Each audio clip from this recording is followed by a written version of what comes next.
Yan po ang diferensya. Napakalaki. So, yan po, upgraded pa lang po yan. Cross sa native. Po, good morning po mga ka 3 hours.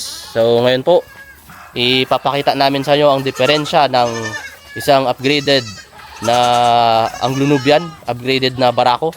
May cross sa ating hybrid at sa isang Barako na native. So ito po. Yan po, upgraded pa lang po yan. Cross sa native.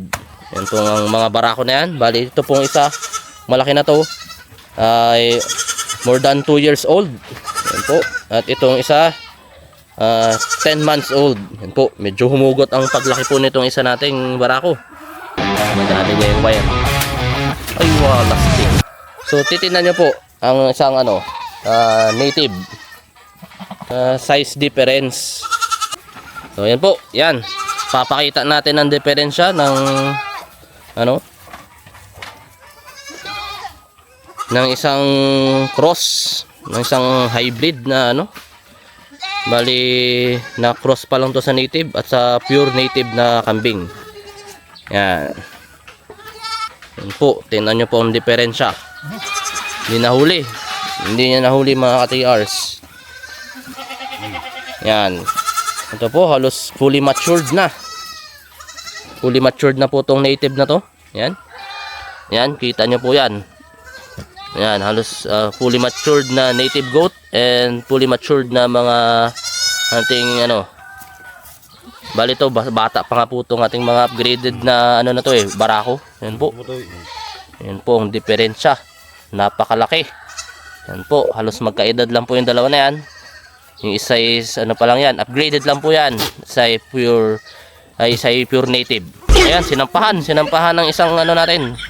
Ayan po, upgraded din. So 2 years old na. Kaya medyo malaki siya. Samantalang ito pong ating mga Barako na to is 10 months old pa lang. So ayan po.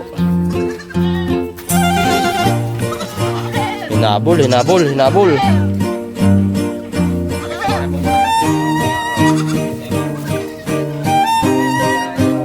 Okay, ngayon po.